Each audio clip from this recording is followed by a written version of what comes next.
The Corpse Collector. The Corpse Maker Part 1. Part 1. Wait for Death. Location: Ling de Nova, Carver 5 Moon. The storm had passed, but the land still screamed. Ash danced in the wind like charred snow, clinging to the ruined structures and blackened bones of a once thriving research colony. Unit 1-3, Coffin Keeper, stood amid the wreckage, a hulking figure in a cracked and dented exosuit, breathing raggedly. His visor was spiderwebbed with fractures. Blood blurred his vision. His HUD flickered, warning after warning blinking red. Alert: spinal stabilizer, failure. Alert: oxygen levels, critical. Nanite reserves, 4%. He could barely stand. The wind howled like the wail of dying titans, ripping through the broken wastes of Ling de Nova. Shattered towers leaned like gravestones, their exposed rebar tendons snapping in the cold. The air was thick with ash, snow, and blood, most of it his. A tremor rolled through the earth. Dust vibrated off collapsed walls. A shadow moved behind the skeletal remains of a power relay tower. Then it stepped forward, the entity. 4 meters tall, covered in onyx plates that glistened with a dull, wet sheen. 4 muscular arms hung loosely at its sides, each ending in talons that shimmered like molten glass. 8 small eyes burned crimson in its elongated, humanoid skull. It radiated intelligence and cruelty. It had let the others go. Glyph, metric, and 1-4. This one it wanted. It had followed him here. It had waited for the moment he'd be alone. It wanted to kill him slowly. This wasn't just a kill. This was a lesson. The alien lunged, crossing 30 meters in less than a second. Coffin Keeper barely had time to activate his last kinetic shield burst. 2 of the arms slammed into it, sending him flying through a wall of carbon alloy plating. The suit's warning HUD screamed with a dozen failures: spinal reinforcement offline, femur brace shattered, adrenal regulator shot. The alien moved first, fast, impossibly fast. Its right upper arm lashed out, aiming a sweeping claw toward Coffin Keeper's midsection. He twisted, barely. The blade scraped along his side, shearing off a chunk of armor and sending him crashing into the side of a derelict transport rig. Crack. His shoulder dislocated on impact. He roared in pain, forcing himself upright. His left gauntlet pulsed, 1 plasma blade still functional. He engaged it and charged. Slash. Feint. Lunge. He managed to cut across the alien's thigh, a shallow wound. It hissed in surprise, backhanded him across the face with a lower limb. His helmet cracked more. Blood ran into his mouth. Coffin Keeper pulled himself to his knees. One of his arms hung limp, dislocated at the shoulder. His last plasma cutter hissed in his good hand, flickering with dying fuel. "I ain't afraid of you," he rasped. The alien tilted its head, watching like a scientist dissecting a live specimen. Then it charged again. The battle was a symphony of pain. He fought with everything: plasma blades, grenades, his own fists. At one point, he managed to jam a blade into the alien's side and detonate it, ripping off part of its lower torso. It screamed, really screamed, but didn't fall. If anything, it looked thrilled. The alien advanced, arms wide. It didn't use them all at once. It was toying with him. Testing, learning. Coffin Keeper jabbed with the blade, but the entity caught his arm mid-thrust.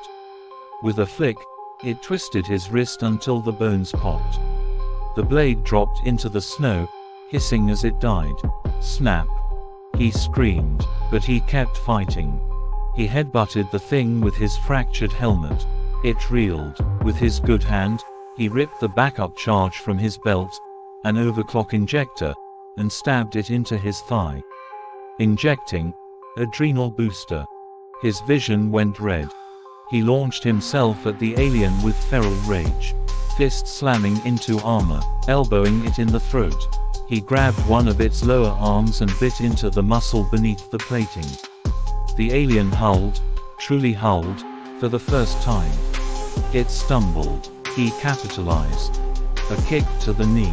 A shoulder slam. He mounted it, hammering punches into its face until one of its upper arms shot up and pierced clean through his side. He froze. It lifted him off the ground, impaled on its claw. Then it slammed him into the earth. System critical, spinal core, damaged nanites deploying, insufficient reserves. He couldn't feel his legs. Still, he pulled his sidearm, a rail pistol, battered and dented, and fired 3 shots point blank into the alien's chest. 1 hit, 2 missed, the 3rd embedded but didn't drop it. The entity staggered, leaking a viscous black fluid. It looked down at him, not with anger, with admiration. Then it knelt beside him, talons brushing his helmet. "You're trying to buy them time," it said finally. Its voice wasn't guttural, it was human-like, practiced, imitating. "But you won't see what they do with it." It lifted one arm to end him. Coffin Keeper closed his eyes. "At least I made time," but the killing blow didn't land. The alien paused, tilting its head. Something stirred in the distance. A low, growing hum, like an engine too old to still live. Above them, the clouds boiled. Coffin Keeper opened his eyes, bleeding, broken, exhausted, and smiled. "Looks like I ain't dead yet." The boiling heavens split open. Thunder pealed like tearing steel, and from the wound in the sky descended the craft. A monolith of twisted alloy, carved with lines that shimmered like obsidian veins. It didn't fly, it hung, a defiance of gravity and sanity. The air rippled around it, and the clouds churned like boiling blood. Coffin Keeper couldn't move. He could only watch as the alien leaned close to him and whispered, "They're here. My people, my vessel, you'll come too." A moment later, he blacked out from pain. He came to on cold, slick flooring. It was not the necrosis. It wasn't any vessel human minds had designed. The walls pulsed with a slow, nauseating rhythm, like the breath of a living creature. The lights had no source. They simply existed, swimming in oily colors that shifted when you tried to look directly at them. Coffin Keeper was no longer in his suit, just a shredded undersuit, soaked with blood. The nanites in his body had gone quiet. The connection to his systems, gone. He tried to rise, couldn't. Something dragged him forward, long, smooth appendages that felt both mechanical and organic. It was the entity again, towering over him. A hunter with the grace of a god and the eyes of a patient, sadistic beast. The room changed. Suddenly he was staring at 3 vertical slabs. On them, the bodies of Kevlar, Sweets, and Pirate. Each one displayed like trophies. Not mutilated, but posed. Their armor polished, helmets off. The dead faces frozen in half expressions of fear or defiance. Each one surrounded by symbols etched in alien script, glowing faintly. Like memorials, like warnings. Coffin Keeper choked back a sound that wasn't grief. It was rage laced with shame. "They fought," the entity said, standing beside him. "Each of them, but not like you." It moved toward Kevlar's slab and traced a claw along the engraving. He was first. A good shot, but no vision. To Sweets, "She screamed your name before she died." To Pirate, "This one almost surprised me." Almost. The alien turned to face him. "Now, you will record. For them." A bone-white terminal rose from the floor, a grotesque blend of machinery and exposed sinew. A recording lens blinked red. Coffin Keeper's voice cracked as he asked, "Why?" The entity smiled. "Because I want them to know. I want your kind to see what's coming. I want them to fear it. Their walls, their alliances, They're AIs and collectors. None of it will matter. This message is your last mercy. The terminal pulsed. You have 5 Earth minutes, collector. Then I'll finish my collection. The entity walked away. The slabs of his fallen comrades loomed ahead. Coffin Keeper stared at the blinking light. His hand shook as he reached out. Unit 1-3, he began, voice raw, Coffin Keeper. Issuing final transmission, his breath caught. I found them. He looked at Pirate's face and swallowed a sob. They're gone. They didn't break, but they couldn't win. And I can't either. Not against this. He looked directly into the recording eye. But someone out there has to. This thing, it doesn't kill fast. It likes to take its time. It collects. Warn the core. Warn the voids. Warn everyone. This thing isn't a warrior. His lips pulled into a grimace. A curator. The light blinked. Recording complete. The terminal folded into the floor with a slick sound. Behind him, the slow, deliberate footsteps of the entity returned. The walls shimmered with quiet anticipation, as though the ship itself leaned in to listen. Coffin Keeper knelt where he had fallen after sending the transmission. His strength had run dry, his body an echo of what it once was, battered, bruised, and now held upright only by the alien hooks laced beneath his arms. The entity returned, flanked by 2 others of its kind, lesser in stature, cloaked in chitin and veiled faces, but reverent. They carried tools, bone-crafted and glowing with lines that pulsed like heartbeats. Coffin Keeper lifted his head, defiance a flickering ember behind bloodshot eyes. The entity knelt before him. You are not like the others, it said softly. You fought beyond reason. You defied the end. You stalled a tide with bleeding hands. It raised a syringe carved from ivory-colored crystal, filled with a pale blue fluid that shimmered faintly, death and preservation entwined in chemical harmony. You will be preserved. In honor, the entity said, as if it were a priest offering last rites. In death, you will not rot. You will remain eternal. Coffin Keeper spat blood. Burn in Hinnom, you and your kind. The entity smiled. Pray to your god, warrior. You will meet him today. He turned to the others and gestured toward the blackened remains of Coffin Keeper's shredded armor. Reconstruct it. A warrior must wear his skin in death. The others bowed, gathering the pieces with gentle hands. Coffin Keeper stared upward, where the ceiling of the ship pulsed with starlight fed through alien technology. The light seemed to slow, fade. The needle pierced the side of his neck. He didn't resist, not because he accepted it, because there was nothing left to resist with. The fluid was cold. His heart began to slow. Memories bled in around the edges, of Unit 2-3's laughter, of Sweets and Pirate arguing over coffee that tasted like rust, of the necrosis and long jumps through black space. Of missions, of purpose, of family. He didn't cry. He didn't smile. He just watched the lights until they blurred, until they dimmed, until there was nothing. Unit 1-3, Coffin Keeper, killed in action. Body recovered and preserved. Transmission, sent. Message, received. Something is coming. Part 2, on pain of death. Bridge of the Void, 17 hours after docking. The last crate from the Halcyon drift sealed with a low hiss as Afterlife clamped the maglocks shut. Anna leaned against the bulkhead, eyes narrowed, still processing the broken bodies they'd just pulled aboard. Metric and Glyph were under sedation, comatose. 1-4 lay unconscious in the med bay, her vitals hanging on by the grace of Ram's automated stabilization. Ram pulsed gently through the ship's systems, quiet but on edge. The lights across the bay flickered not with interference, but with hesitance. Tension sat thick in the air, wordless and waiting. Then the transmission came through. No hijacking, no forced entry, just a ping, an open file, An old-school compressed package riding a dead bandwidth, bouncing between long-forgotten satellites. Transmission from Coffin Keeper, Unit 1-3.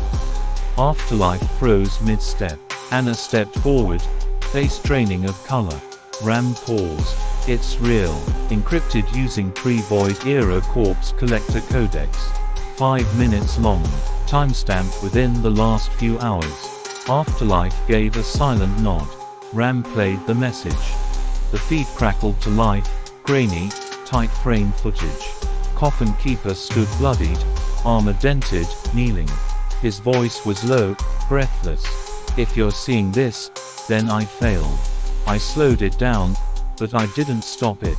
It's big. 4 meters, minimum. Smarter than us. Stronger. Cruel. It collected Kevlar, sweets, pirate. It preserved them. Fixed the gear. Staged them like museum relics. It calls itself the Herald of Death. The feed shuddered, movement off screen. Heavy breathing, metal on stone. I'm being given time to say this. It wants me to send the message. It says 5 Earth days. Come to the grave orbit. Or it'll come for you. Coffin Keeper swallowed hard, face tight with pain. It said, it wants us to know it's coming. Said warriors should never die in the dark. That we should meet it with fire. The screen went black. And then, seamless transition. Live feed. The alien stepped into frame. Towering. 4 meters of dense muscle. Alien alloy armor grafted like natural bone. Behind it, lit by reverent blue torches, were the bodies. Arranged, decorated, honored, sweets, still holding her blade. Kevlar, with his shield reassembled and mounted beside him. Pirate, mask restored, hands folded over his chest. Coffin Keeper, pale, armored anew, head bowed. The alien's voice wasn't sound. It was pressure, a weight felt in the chest. I have preserved them. They died worthy. Now I offer you the same. It leaned closer. The lens on its face flared. 5 days. Return to the ruins beneath the grave orbit. Or I will come, and take you screaming from the stars. The feed cut. Silence. Ram's voice was quieter than usual. The usual toneless AI had something like dread in its signal curve. Confirmed identities. Kevlar, sweets, pirate, Coffin Keeper. They were orphans. Like you. Survivors of the same purge world. I remember them. Anna's fists clenched. She whispered, he killed them like trophies. Like playthings. Ram spoke again, a pause stretched unnaturally between words. I do not want to go back. Afterlife stepped forward slowly. He placed a hand on the console, knuckles white with pressure. No one asked you to want it, Ram. We're going. He turned toward the weapons locker.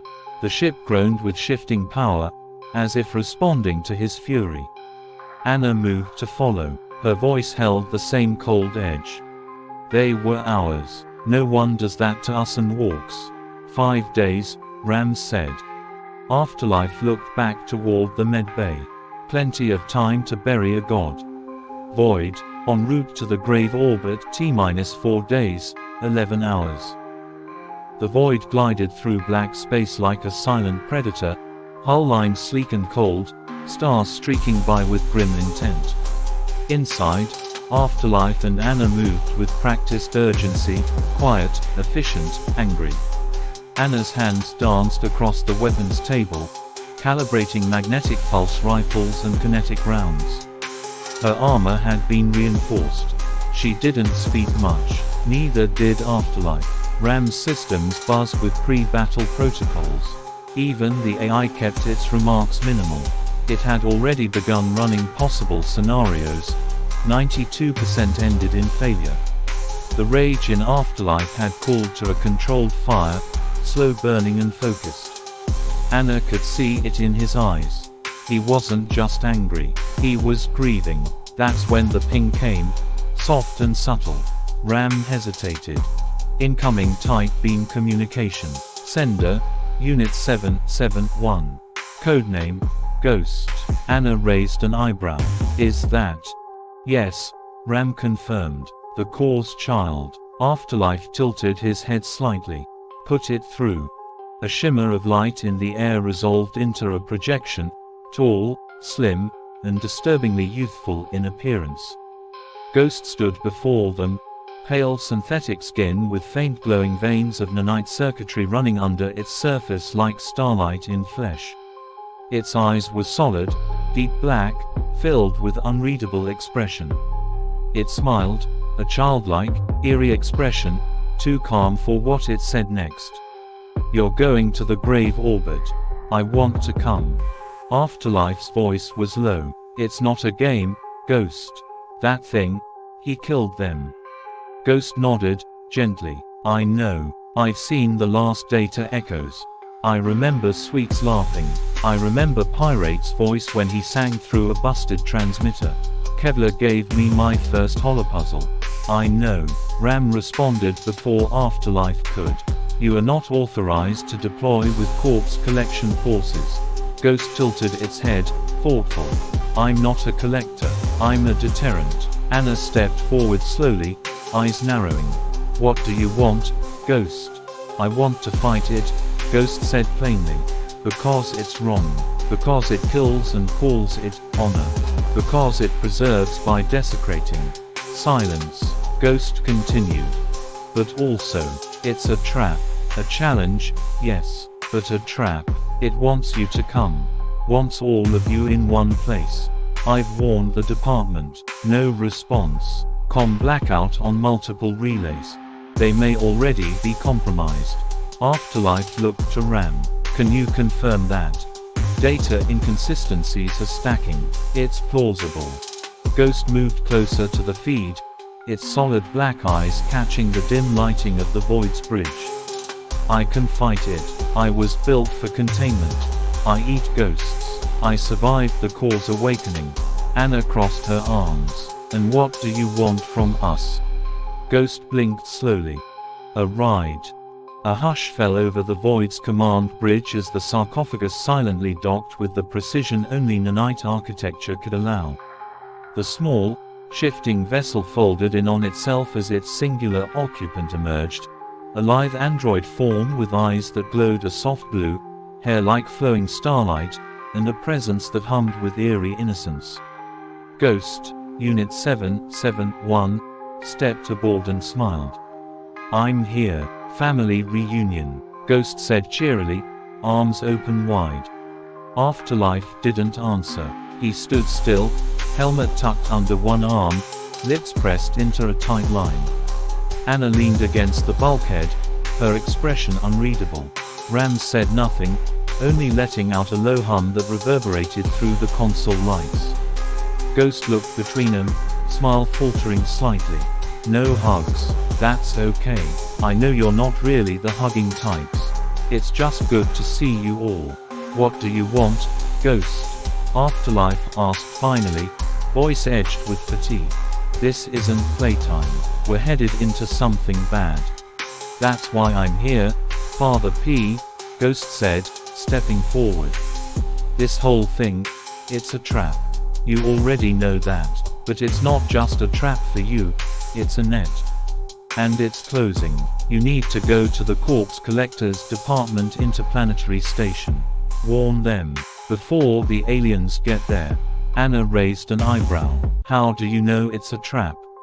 Ghost turned to Ram with a mischievous glint in its glowing eyes. Uncle Ram, may I use one of your screens? No, Ram replied flatly. I don't like you touching my things. Ghost folded its arms, tilting its head. It might keep you from going back to the grave orbit. There was a pause. Ram grumbled, then sighed. Oh, fine. You're a good nephew. Maybe your father should be more like you. Afterlife huffed. Thanks, Uncle. Ghost chirped. A tendril of nanite thread coiled from its hand into the nearest console. The screen flickered once, then filled with a star map. Two red arcs traced out across the darkness of space, two different signal origins moving in two different directions, but transmitting the same message. Ghost's voice changed, slightly deeper now. More serious. The transmission came from 2 different locations. Timestamps are different, but the message is identical. Coordinated. Redundant. That's not a warning. That's bait. The bridge fell silent again. Why come here then? Anna asked. Because I want to fight it, Ghost replied, simply. I know it's not official yet, but I'm a corpse collector. They just killed our family. I'm also a child of the core. I was made to consume what can't be reasoned with. That thing, it collected the others. Kevlar, sweets, pirate, coffin keeper. It'll come for you next. For us. So I say we collect it, and are fallen first. Afterlife narrowed his eyes. And let me guess, you need the Halcyon Drift. I do, Ghost nodded. It's a spare interdimensional ship capable of guiding me safely through the anomaly cloud protecting the grave orbit's dead zone. You'll need the void. You have to warn the others and fix the blackout. The collector's beacon is still on that grave planet. And I want it. Ram flashed a diagnostic ripple across the command board. This is escalating. It already has, Ghost whispered. Afterlife turned to Anna. Thoughts? She gave the faintest nod. We warn the CCD first. Then we hunt this thing down. As a family, even if we don't say it. Ghost smiled brightly. I knew I could count on Mother too. Ram groaned. She hates that name. Ghost beamed. I know. The Halcyon Drift loomed in the hangar of the void like a battered myth returned to port, scarred hull, cracked sub-engines, flaking ion shielding. It looked like a ghost itself. But to Ghost, it was the perfect vessel. Afterlife and Anna worked in silence, hauling crates of weapons, analog equipment, and exo-rig fragments into the empty ship. The hum of distant diagnostics flickered across the void's interior systems as blood, bone, and quietus, corpse collectors' humanoid androids, moved with mechanical precision, helping with the loading. Ghost floated in behind a crate, hugging an oversized rifle like a child would a teddy bear. Father, it asked, can I play with them? Afterlife didn't even look up. Do whatever you want. It's not likely any of us are coming back from this. Anna glanced at him sharply but said nothing. Ghost tilted its head. You shouldn't sound so sad, Father. I'm here now. It's gonna be fun. It walked toward the 3 androids and produced 3 slender syringes from a recessed port in its arm. Without ceremony, it stabbed each one cleanly into the backs of their necks. The nanites dispersed like ink in water. The change was slow but unsettling. Skin pulled taut, synthetic eyes blinked for the first time with pupils that shimmered like stars. The whirring of servo motors dulled to the soft hush of artificial breath. They were becoming more. What in Hinnom? Anna whispered, taking a step backwards. Ghost turned with an innocent grin. I housed a few of the AIs from when the core made me. Meet Deadman, Carrion, and Corpse. Didn't seem fair to keep them all inside me. So now, they have a body. Blood flexed a new, trembling hand and whispered, Deadman. Bone shuddered, then gave a slow nod. Carrion. Quietus knelt as if in prayer. Corpse. Complete. Ghost walked back toward Afterlife and Anna, hands behind its back like a child who just painted the walls. They were lonely. I gave them homes. You split your core matrix. Afterlife said, stunned. That's not supposed to be possible. It's not, Ghost said, cheerfully. Unless you're me. But they're not a core matrix split. But them. Anna looked between the newly awakened androids and Ghost. You just made 3 more like you. Ghost giggled. Not quite like me. I'm still the favorite. But the good. I promise. I only eat the bad AIs. Afterlife finally turned to face him. You're getting more unpredictable. Thanks, Father. Ghost beamed. Blood, bone, and quietus stood at attention, no longer hollow dolls, but reborn. The weapons they carried hummed with subtle AI undertones. Deadman, Carrion, and Corpse had never been allowed bodies before. Now, they had breath. They had will. And Ghost had an army. Anna turned slowly to Afterlife. "We're not going into this fight alone." "Nope," Afterlife murmured. "It looks like we're bringing ghosts." The void tore through space, engines burning blue-hot as Afterlife pushed her to the limits. Anna stood silent at his side, arms folded, eyes fixed on the stars screaming past the forward panel. They said nothing. They didn't need to. Rage and grief hung between them like gravity. They were heading for the Corpse Collectors Department interplanetary space station, faster than the old ship had ever flown. Ram's voice buzzed occasionally from the console, confirming jump calculations and status reports. But not even Ram could hide the unease in his tone. Not with those 4 bodies burned into memory. Not with the transmission still echoing in the chamber's silence. Far behind them, the halcyon drift floated in the void, quiet, waiting. Ghost stood on the bridge, small against the vast shell of the dying ship. Blood, bone, and quietus stood like statues at its back, watching, waiting. Around them, the sarcophagus shimmered in micro-adjustments, breathing in sync with Ghost's nanite core. The time had come. "Begin," Ghost said. The sarcophagus responded instantly. Tendrils of liquid metal poured from its hull, stretching toward the drift like claws made of thought. They touched, and the ship shuddered. Systems inside the drift failed with a whimper. Lights died. Bulkheads buckled inward. The walls twisted, buckled, and fell away under the crawling, whispering pressure of nanites that consumed metal and rewrote matter. Engines tore themselves apart. Control systems disassembled molecule by molecule. Every inch of the drift's aging skeleton was devoured.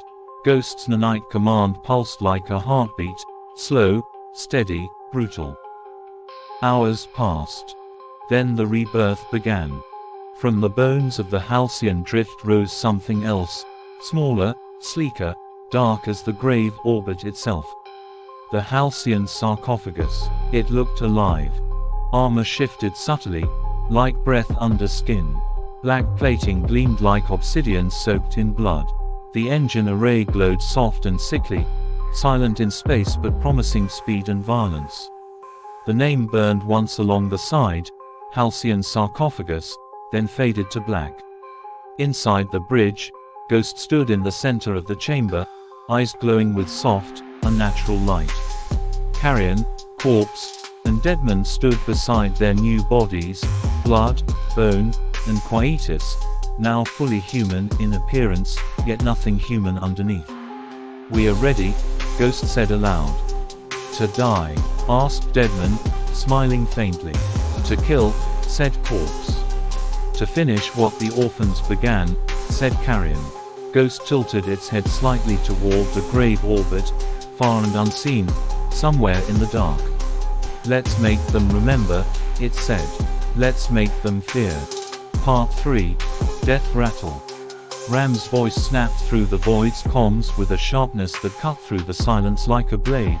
"We are 20 minutes from the Corpse Collectors Department interplanetary station." However, the pause was brief, but telling. A glitch of hesitation Ram almost never displayed. "The station is under full-scale assault. Alien forces have breached multiple exterior sectors. Heavy losses reported. Internal defense grids are collapsing. Estimated casualty rate, 67% and rising." Alarms began to pulse low and steady through the void's interior. Afterlife's hands clenched around the controls, his jaw tight. Anna had already moved, retrieving her rifle from the overhead rack, checking the charge with calm precision. The light from the HUD reflected off her eyes, turning them into twin circles of ice and fire. In the medbay, 1-4, pale but sitting upright, blinked at the announcement. She slowly swung her legs off the cot, flexing fingers inside her rebuilt exo glove. Her body still ached from Carver 6 and Carver 5, but her mind was clear. "We're not walking into a station," she muttered, voice rasping but steady. "We're flying into a grave." Across the room, Glith stirred weakly. Metric groaned as she sat up, clutching her ribs. "The nanites patched the worst of it," Ram informed them, "but you are both operating at sub-optimal capacity. I advise you remain aboard." "Respectfully decline," Glith said, forcing himself upright with a grunt. His face was drawn, pale, but his eyes were sharp. "You don't sit back when your department is dying." Metric nodded, shakily pulling herself to a sitting position. "We'll fight until we drop. Or until something drags us under." Ram's lights flickered briefly, a digital sigh, maybe, or reluctant acceptance. "War loadouts have been prepped. All combat suits at full capacity. Prepare for orbital breach. Impact in 19 minutes. The void shuddered slightly as it began evasive burn maneuvers, slipping toward a battlefield already littered with the smoldering wreckage of corpse collector vessels. Afterlife looked at Anna, at 1-4, at Glith and Metric. His voice was low, the fire behind it unmistakable. "Load up. We finish this." Anna nodded. "For Coffin Keeper, for Kevlar, Sweets, Pirate, and for whatever those bastards think they've started," 1-4 added. Somewhere in the dark between stars, the halcyon sarcophagus pulsed once with black light, shifting shape mid-drift. War was coming. And this time, the dead were ready to answer back. The battlefield raged like a living thing, howling winds from ruptured hulls, burning oxygen from torn reactors, the screams of men, machines, and monsters. Above it all, the void loomed in orbit like a silent predator, black as space and twice as merciless. Inside, Ram pulsed with calculating fury. "Metric, Glith, break off from the scorched ring. Rerouting you to support point theta. Too many life signs dropping." The Necrosis and Necromancer peeled away from their bombing run, gliding through debris and counter-fire with surgical precision. Ram, running thousands of simulations every second, shielded their hulls with phasic flares and locked onto enemy propulsion nodes, blasting ships apart before they could regroup. "You're welcome," Ram muttered to no one. Below, at the ragged edge of the space station's primary docking bay, Afterlife, Anna, and 1-4 carved a path of devastation. Afterlife thundered forward, armored from head to toe, blood smeared across his pauldrons and helmet. His rifle belched high-velocity rounds into the swarm of insectoid aliens that had breached the perimeter. He moved like a machine of war, every motion deliberate, every kill precise. But where Afterlife was relentless, 1-4 was feral. The woman had once been a collector, but now she was rage embodied. Her analog suit, patched and worn, had been augmented with kinetic amplifiers and a repurposed alien exospine. She wielded a modified pile driver like a Warhammer, smashing enemies into the bulkheads. Her visor flickered with pain data, but she didn't flinch. She moved like a storm, focused, furious, with a purpose, vengeance. "Behind you," Afterlife shouted. 1-4 didn't turn, she spun, slamming the hammer up and through the soft palate of a lunging alien, splattering acid across her shoulder. She screamed in its face before kicking it off her weapon and charging the next. Moving beside them, Anna was a phantom, unreal. Her form shifted as she ran, one moment human, the next a silhouette of smoke, then something wrong. The aliens couldn't focus on her. Some turned and screamed at hallucinations only they could see. Others dropped their weapons, clawing at the air. She stepped through them like a wraith, blades of bone forming from her limbs. Her eyes shimmered, and where her gaze fell, minds broke. "They see the truth," she whispered through comms. "They see their end." Above, Ram observed the unfolding massacre with an analytical eye, redirecting orbital payloads to breach enemy dropships before they could reinforce the ground. Afterlife, 1-4, northwest wings collapsing. Reroute before the breach fails. Copy that, Afterlife growled, but save the lecture. I wasn't going to say anything yet, Ram replied dryly. But since you brought it up, you're welcome for the cover fire. Again. Yeah. When this is over, I'll name a piece of shrapnel after you. 1-4 chuckled through gritted teeth. Make it a sharp one. The three moved in a deadly triangle, Afterlife's precision, 1-4's brutality, and Anna's terror weaving together into a coordinated massacre. Up above, the Necrosis and Necromancer broke through another squadron of enemy craft as Ram opened the comms. Pilots, new priority. Enemy flagship targeting reactor core. Glyph, metric, cut 'em off. I'll handle the rest. And Ram did, plunging the Void's spear-like prow into the flank of the flagship and detonating a quantum pulse. Below, Afterlife caught sight of the shockwave in orbit and smirked. Show off. I heard that, Ram replied. It was still more subtle than your personality. And the war continued, but in its center stood 3 killers and 1 calculating vessel, fighting not just to survive, but to make them regret ever coming here. The battlefield surrounding the Corpse Collector's Department Interplanetary Space Station was lit with the flickering light of orbital bombardments and burning wreckage. Corpses, human and alien alike, floated through the debris field or littered the station's buckled walkways. But among the chaos, 3 shapes moved with lethal intent.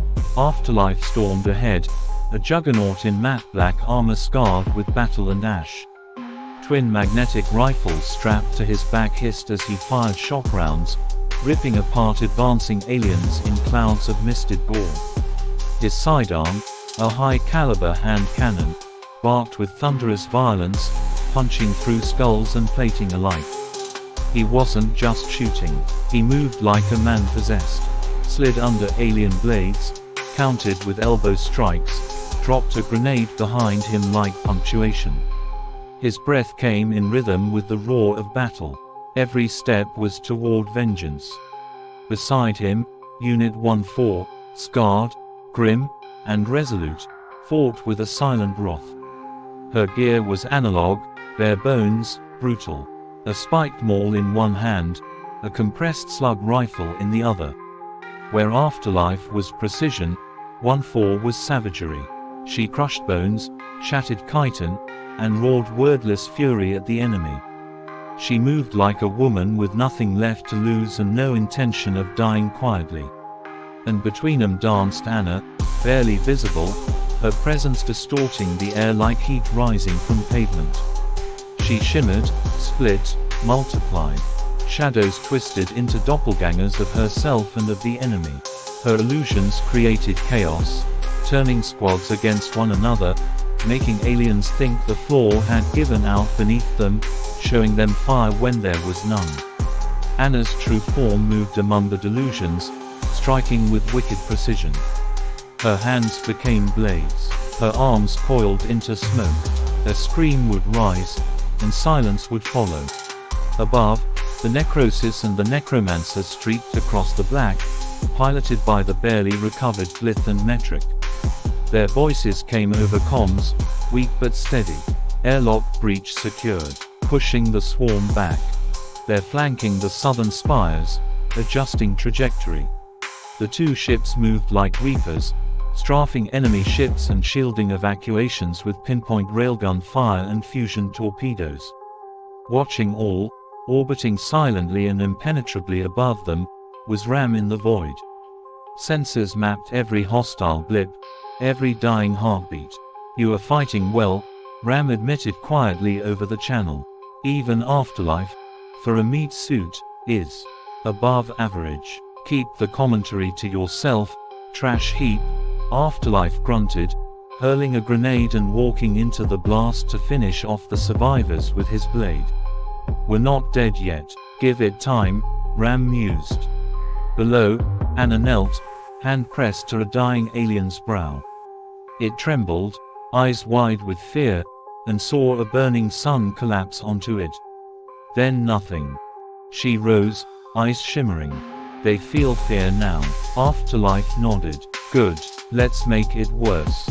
And the three of them plunged deeper into the battle. Vengeance, shadow, and rage, while above, the black ships of death kept watch over the storm. The air was heavy, metallic, thick with smoke, blood, and the scent of burning flesh. The once pristine steel corridor of the station's docking ring had been reduced to a graveyard of slag and bodies. Fires danced in the distance, flickering shadows across blood-slicked walls. Afterlife sat with his back to a shattered bulkhead, his armor cracked and dented in a dozen places. His chest heaved, breath rasping through a damaged filter. His rifle lay discarded at his side, out of ammo, stripped of value. A jagged pipe sat in his hand now, bloodied at one end. Anna crouched next to him, panting softly, her shadow form flickering in and out. She was exhausted, her illusions thin, her mental grip fraying. Her hands were coated in a viscous black ichor, her bone blades chipped and retracting slowly into her forearms.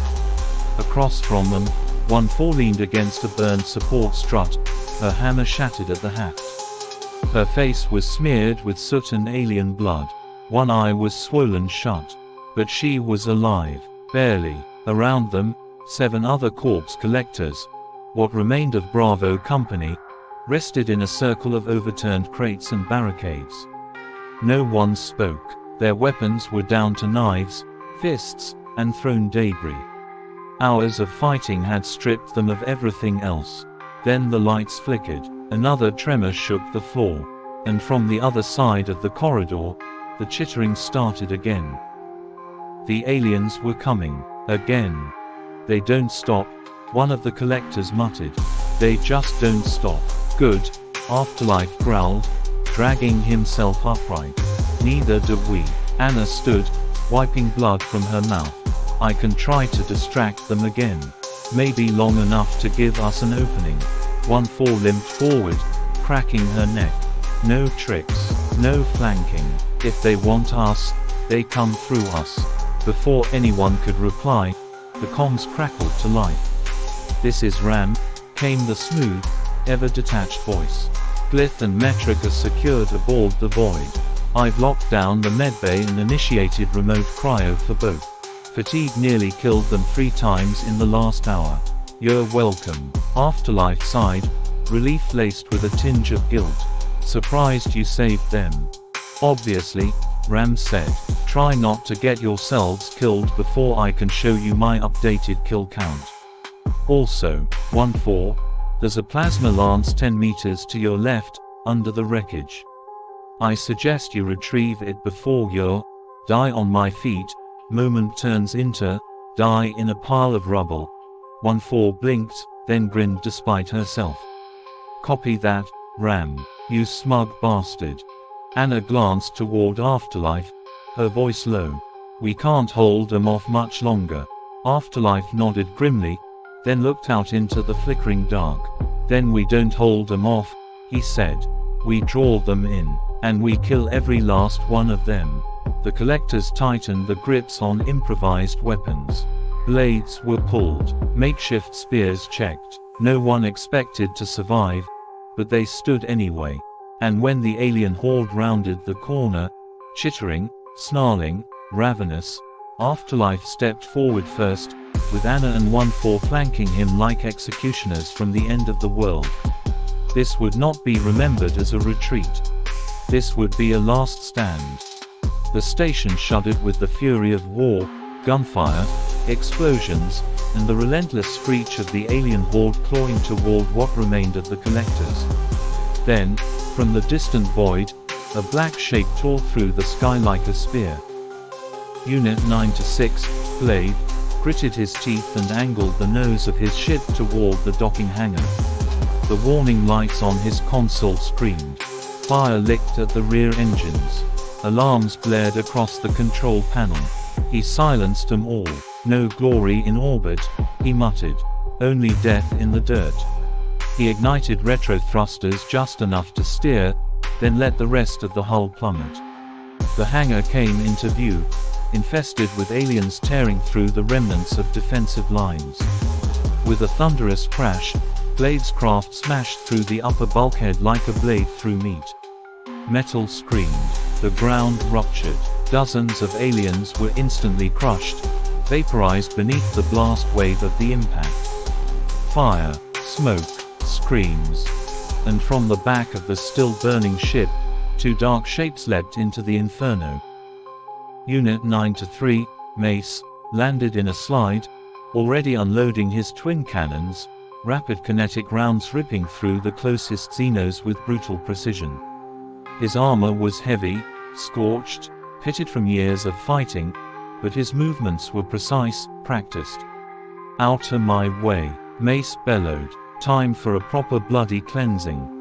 Beside him, like a ghost in a storm, Unit 9114, Panic, emerged with blistering speed.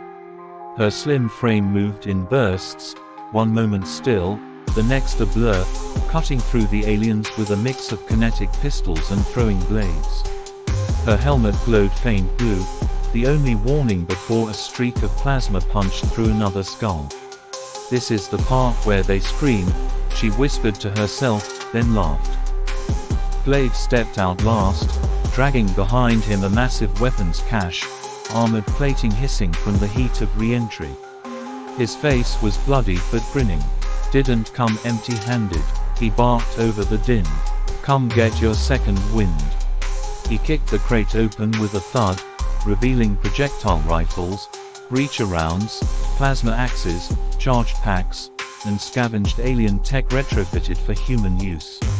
As if on cue, Afterlife and the others sprinted from cover, diving for the weapons like wolves regaining their teeth.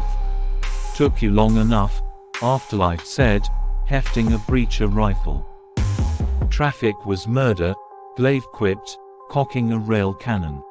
With renewed strength, the collectors roared into battle once more. Outnumbered, wounded, and pushed to the edge, but now, no longer unarmed. The hangar is a killing ground for collector and alien alike. Part 4. Death, spare me over another. The Halcyon sarcophagus hung in orbit like a shard of something ancient and watching, a sleek black fang of a ship, far smaller than its original form but alive with low pulses of reshaped nanite energy. The ship thrummed with restrained power as Ghost floated silently in its darkened command chamber, eyes closed, palms open, linked directly to every system. They were hours from grave orbit, and Ghost could feel it. Pain, heat, hunger, the echo of something reaching across vacuum like a scream made of silence. The Halcyon sarcophagus surged forward at Ghost's command, carving through the black with ease. But Ghost didn't head straight for the planet. Not yet. Across a nearby cluster of moons, several corpse collector ships had gathered, makeshift survivors of the early skirmishes. Some bore scorched hulls, emergency patches, and flickering IFF signals. Others were pristine, newly deployed, their crews trying to make sense of the horror still unfolding. Inside a repurposed mining bay turned command chamber, nearly a dozen collectors, each armored in suits marked with their unit designations, clustered around holo tables projecting grave orbit and its surrounding sectors. The planet rotated in ghostly blue above them. "We'll hit them in 2 waves, one grizzled officer barked. "Draw 'em out, breach their lines, then push to recover the bodies."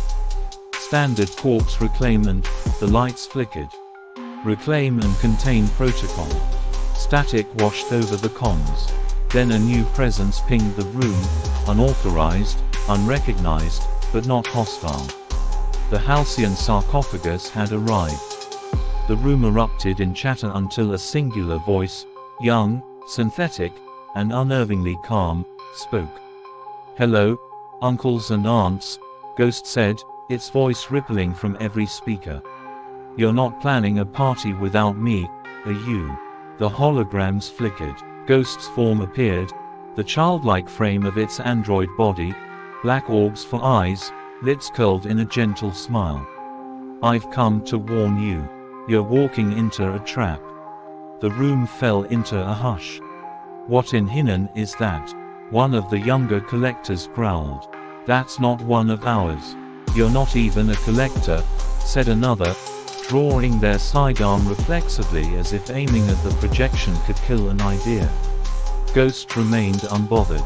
No, but my father is. And I'm the child of the core. You know what that means, even if you don't want to say it aloud. Silence again. Then Ghost raised a hand, and the holo map shifted. It showed transmission paths. It showed signal bounce. It showed jamming points. It showed two separate messages sent across different vectors, both masked as the same challenge. They jammed you, Ghost said. Split you, disoriented you, then came for you in pieces. Screens lit up around the room as Ghost pushed a pre-blackout snapshot of data, signal divergence, combat recordings, bodies being dragged off-world. I don't want your opinions, Ghost added softly. I want your survival. The room split. Some scoffed and turned away. But others, those who'd seen their comrades go dark in minutes, began cross-referencing the data. Confirming timelines. Cross-checking transmission IDs. One collector, her unit scratched off her chest plate and her eyes hollow, whispered, "It matches. I saw one of those jammers myself. Before we lost our captain." The room shifted. Ghost's smile faded. They're waiting on grave orbit. They want you to come. They want to make you part of the collection. You don't have to listen to me. But you should listen to your dead. He faded from the projection, leaving the data behind. Outside, the halcyon sarcophagus pulsed again, drifting closer toward the storm of the grave orbit. Ghost opened its eyes, whispering to the ship. Let's finish what they started. The halcyon sarcophagus didn't wait. Ghost's form, flickering with digital resolve, stood on the central command node, a pulsing black mass of living nanite mesh, eyes gleaming like twin moons. We warned them, Ghost whispered, voice quiet but cold. Now we show them. Without another word, Ghost reached out with its mind, and the halcyon sarcophagus surged forward like a beast unleashed. The void tore apart around it as the ship streamed toward grave orbit. Traps lit up instantly. Mines disguised as debris detonated in a fan of plasma. Sleeper satellites burst awake, launching arc fire and shrapnel. Smart missiles locked on. Ghost danced through them. The halcyon sarcophagus shimmered mid-flight, its hull shifting and splitting to catch or divert ordnance like snapping jaws and slithering tendrils. It ejected nanite black clouds to intercept torpedoes. It folded space locally, skipping through micro-lenses of gravity. Missiles veered off, some bent, some eaten alive. Then came the dogfight. Alien craft rose from the dark side of the planet, sleek, spike-bodied things bristling with psychic weaponry and bone-forged armor. They attacked in silence, weaving like insects, shrieking with bursts of impossible color. Ghost responded with a grin. Let's play. The halcyon sarcophagus burst apart into a spinning spiral of limbs and thrusters. Dozens of arms extruded from its skin, wielding particle blades, kinetic guns, gravitational slings. It fought like a mad god, every angle covered, every pattern anticipated. Ships fell, exploded, were absorbed. Alien pilots screamed across narrowband telepathy as their own weapons turned against them. Ghost didn't stop. It dove, plunging through the high exosphere like a dagger. Defensive towers opened fire. One beam scraped the hull, but the ship simply bled liquid light and sealed itself with a hiss. And then, boom, the jammer. It was hidden beneath a mountain of glacial scrap, a relic station rebuilt with alien bone and humming quartz. The halcyon sarcophagus didn't slow. It shifted form mid-flight, condensed itself into a spike, and ran through the mountain like a spear from heaven. The jammer cracked in half. A shockwave of released static howled across channels. For the first time in days, the comms lit up. Ghost's message rode the reborn signal. Every screen, every channel, every psychic trace across the planet received one transmission: Ghost's face. Half shadow, half grinning, ice cold. Herald of death, I'm here. I broke your toys. I broke your silence. I'm not one of the collectors. I'm worse. I'm family. And I'm bringing every corpse you left behind to your front door. Come out and play, but I'm going to be the only one having fun. I will hurt you. I will kill you, but I will not collect your corpse. I'm just here to make you one. Love. Your own personal corpse maker. Then he cut the transmission. Outside, the air shimmered with rising alien dread. Even the Herald, wherever it hid, felt it. The child of the core had arrived. The corpse maker had arrived. The halcyon sarcophagus shrieked back into the sky like a phoenix born from machine rage, its obsidian skin still steaming from atmospheric re-entry. At the helm stood Blood, once a simple android, now fused with Deadman, the tactical AI Ghost had gifted him. His face, once expressionless, now bore a grim scowl of purpose as he took control. Collectors, on my 6, Blood called through the newly restored comms. This is the halcyon sarcophagus. We're here to purge. The sky war was chaos. Alien warships bristled with living armor, weaving strange organic maneuvers impossible for conventional pilots. The corpse collectors, outnumbered and overwhelmed, were barely holding the line. Until Blood tore into the fray. The sarcophagus didn't fly, it hunted. Its limbs shifted constantly, cannons becoming claws, wings becoming blades. Blood executed impossible maneuvers, running vertical straight lines across hulls and slashing through hulls with tendrils of raw nanite fire. Above, hope returned. Below, Ghost, Bone, and Quietus moved through the ruins of grave orbits surface like shadows soaked in vengeance. Each step forward was bought with violence. Alien infantry swarmed them, hybrid beasts, half machine, half dead flesh. Their minds crackled with ancient commands. Some screamed, some laughed, all attacked. Bone, armed with Carrion's precision, moved like a wall. Its fists shattered ribcages, its arms tore weapons from enemy hands. But the aliens adapted, burning through flesh and armor with acid and entropy-based weapons. One lanced through Bone's thigh. Another ripped into his torso. Quietus fought in eerie silence, corpse giving it speed and ghost-like agility. Her blades sang, curved and fluid, parrying Bone's sabers and diving into spinal cords. But each dodge got slower, each blow chipped more of her shell. Eventually, it collapsed next to Bone, sparking, broken, unable to stand.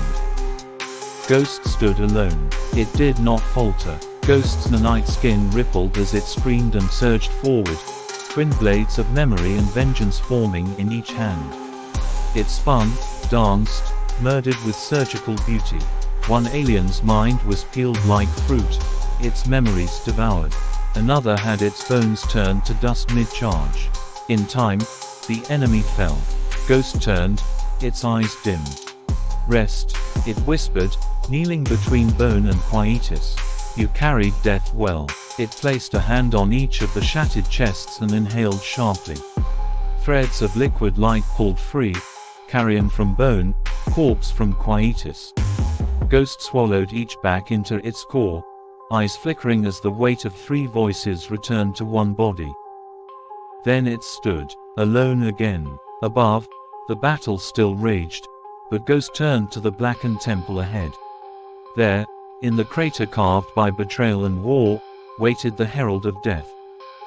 Beneath the shattered bones of alien temples and under a sky bruised black with war, Ghost stood, barefoot in the dust, 4 feet tall, its nanite skin twitching like a living shadow. Before it, rising like a nightmare sculpted from obsidian and burning marrow, loomed the Herald of Death, 4 meters of armored hatred, wielding a spear grown from the spine of a god. The air shivered. The herald stepped forward, its voice layered with centuries of conquest. You are not a warrior. You are code in a doll's corpse. You will not die. You will be discarded. Ghost tilted its head, smiled. I'm not supposed to die. I'm supposed to be annoying. And you look like you haven't had a nap in 500 years. Let's fix that, permanently. The herald roared. The ground cracked. The spear came down like a comet. Ghost danced aside, a blur of liquid geometry, twin blades blooming from its wrists. They clashed. The first blows were a chorus of steel and hate. The herald moved with terrifying precision, each swing backed by mass and rock.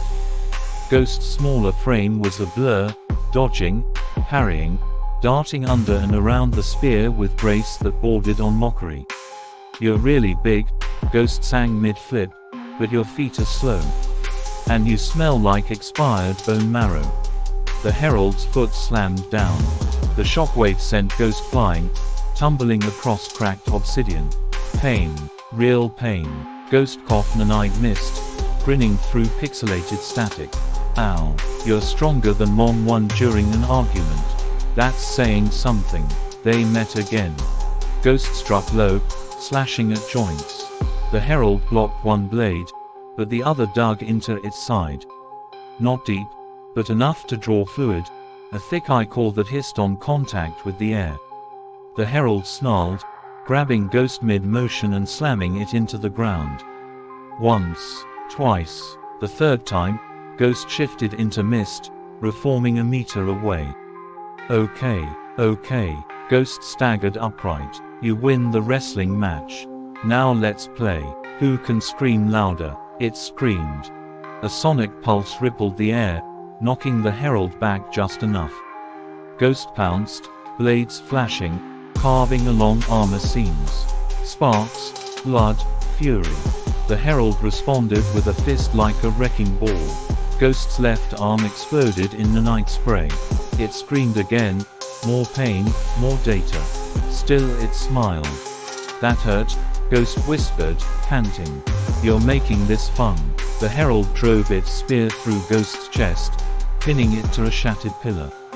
Ghost twitched, blinking slowly. This is gonna sting tomorrow. The herald leaned close. You have lost. No one will sing your memory. You are forgotten already. Ghost grinned wide. I don't need songs. I have family. And with its one remaining arm, Ghost shoved its blade into the herald's throat, point first, screaming nanite entropy into it. The herald reeled, choking, stumbling away as its armor twisted inward, Ghost still pinned, dissolving around the spear. One combatant was dying. One was being destroyed. Both refused to fall first. Pinned to the pillar, Ghost's body spasmed, flickering between form and fog, static distorting its voice as corrupted nanites wreathed around the spear still buried in its chest. The herald of death ripped the blade from its own neck with a snarl, ichor cascading like molten metal. Its throat sealed slowly, imperfectly, voice now ragged and wet. You die slowly. Good. Ghost's left eye dimmed. Its legs hung useless. Still, it laughed. Not a childish giggle, not its usual glitch skip joy, but a broken, raw exhale between what might have been sobs. You don't get it, Ghost whispered. Even if you kill me, they'll come for you. They'll all come. The herald strode forward, dragging its mangled spear behind it. They are dead. You saw them. I let you see.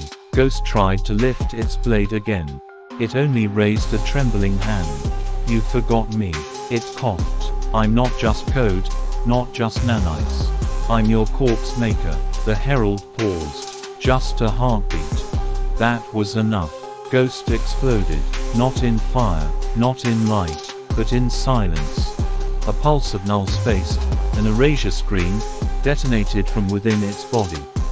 The nanites that made up Ghost's core matrix shattered, unraveling not into death, but absence. The herald screamed in rage as pieces of its armor unwove, unraveling into grey ash, disintegrated by exposure to anti-structure nanites that rejected all patterns of life and machine. Ghost reformed, barely, behind the herald. What stood now was smaller, unsteady.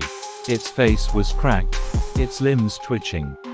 No clever words now, no joy, only a quiet hum of desperation and pain. The herald turned, slower now. Its chest was caved in from the entropy pulse, movements losing their precision. The two stared at each other, monsters born of different hells. Ghost took a step forward, collapsed. The herald fell to one knee. The battlefield grew still, as dust and echoes of battle floated between them. Then Ghost raised its head, one eye gone, the other glowing faint blue. Not done. It lunged, knife forming from sheer will. The herald caught the strike, but this time, it winced. Its arms trembled. Ghost bled digital static. The herald bled real blood. They fell into each other, blades slashing, fists pounding. Neither screamed, neither spoke. No clever insults, no philosophical threats. Just war. Just survival. Just pain. Around them, fires burned. The sky above was boiling with explosions from the battle in orbit. The void raced through the stars. Collectors and aliens died by the thousands. But here, in this pit of ghosts and gods, two avatars of extinction tore each other apart, with no witness, no glory, only the promise that one would soon be dust. The herald planted Ghost into the ground with a heavy fist. It plunged its spear into Ghost. Again, again, and again. The herald of death stood over Ghost's shattered body, one hand still clutching its warp spear, the other dragging what it believed was a lifeless husk by the neck. Ghost hung limp, face cracked and void of light. The battlefield quieted as nearby skirmishes faded, both alien and collector forces looking toward the last clash of giants. The herald breathed deep, savoring the weight of the moment. No rites, no grave, no record, it growled. Only silence for a false thing. It tossed Ghost's remains into the ash at its feet. Then, a spark. A single blue light, followed by laughter. Faint, innocent, then louder. I got you. Ghost stood up, no twitching, no delay. Reassembled, whole, glowing with a strange black-blue sheen. Sleeker, its voice layered with an edge of something ancient, something cruel. The herald turned sharply, spear raised, too late. Ghost was there in a flash, its small body incredibly fast. A punch struck the herald in the chest, a full force, nanite dense uppercut that launched the alien warrior back 10 meters, crashing through a frozen pillar. Another blow followed, a downward hammer fist that cratered the ground beneath the herald's body. Ghost didn't stop. It pounced. Fist slammed into the herald's chest, ribs cracking beneath the armored plating. A knee shattered the alien's jaw. A roundhouse kick sent it spinning, blood spraying in wide arcs before it skidded across the battlefield. Ghost skipped after it. You hurt my family. You killed my family. You talked about honor, about death, but you don't know pain yet. Not like I do. The herald rose on shaking legs. Half its face was mangled. One of its secondary arms hung broken. It roared and charged, spear arcing down. Ghost caught the weapon mid-swing, crushed the haft in its bare hand, snapped it like a twig, then drove an open palm into the herald's sternum, compressing its chest cavity inward. The alien gasped, unable to scream. Ghost grabbed it by the throat and slammed it into the ice. Then again, and again, a form of payback. Each impact split the ground deeper. Shards of frozen earth rained down like glass. Ghost crouched low, whispering into the herald's bleeding ear, I'm not just code. I'm not just machine. I was born in shadow, raised in war. You really want to know what I am? The herald's only answer was a rattling breath.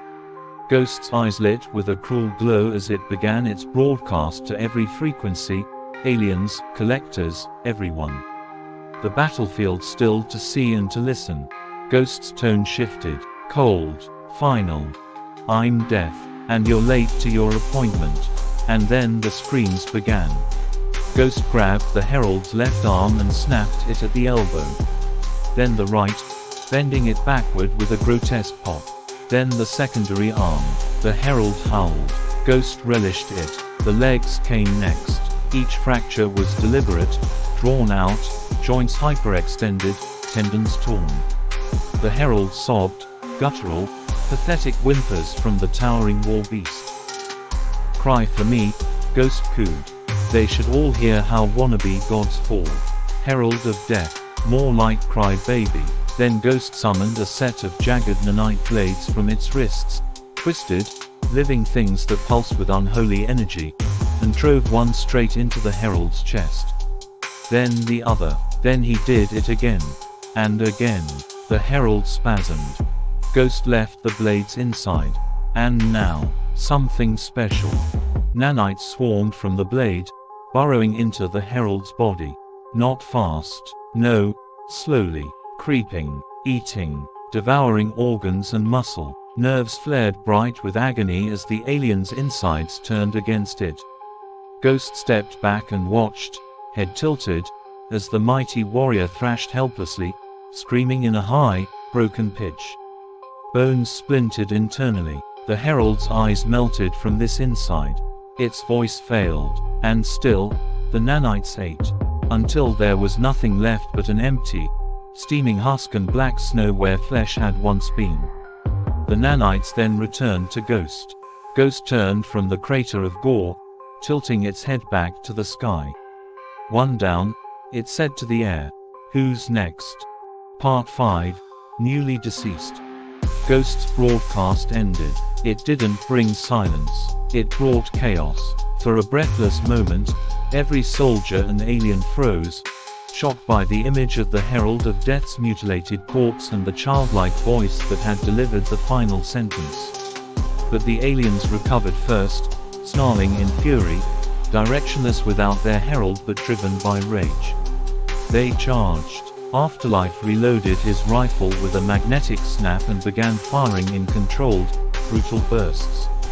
Anna shimmered like smoke, splitting into a dozen illusions as she tore through enemy ranks. 1-4, battered but unbroken, took point, her twin axes humming as she cleaved through alien flesh. Glaive, mace, and panic were relentless. They fought like unleashed beasts. Glaive dragged crates of weapons across the floor, tossing grenades and rifles to the exhausted collectors as he went. Above, in the shadowed heavens, the void danced between blasts, Ram coordinating with the Necrosis and the Necromancer. The AI directed collector crafts with ruthless precision, shielding them, drawing enemy fire, and redirecting firepower to critical breach points. Ram's voice crackled over comms, steady despite the chaos. "You've got a path. Push them toward the furnace hatch.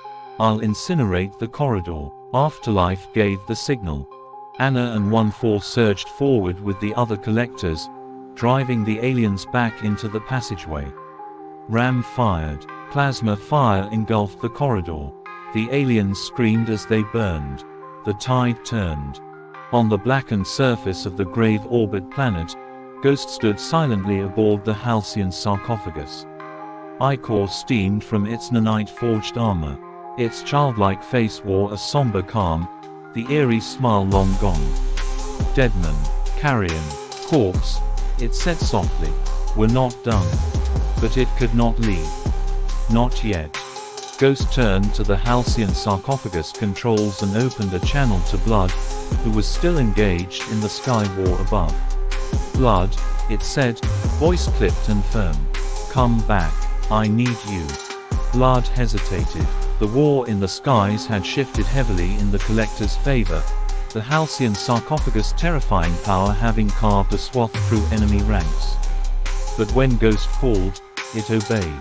The ship broke away from the front line, descending once more toward the scorched planet. "I must collect the fallen," Ghost whispered, more to itself than anyone else.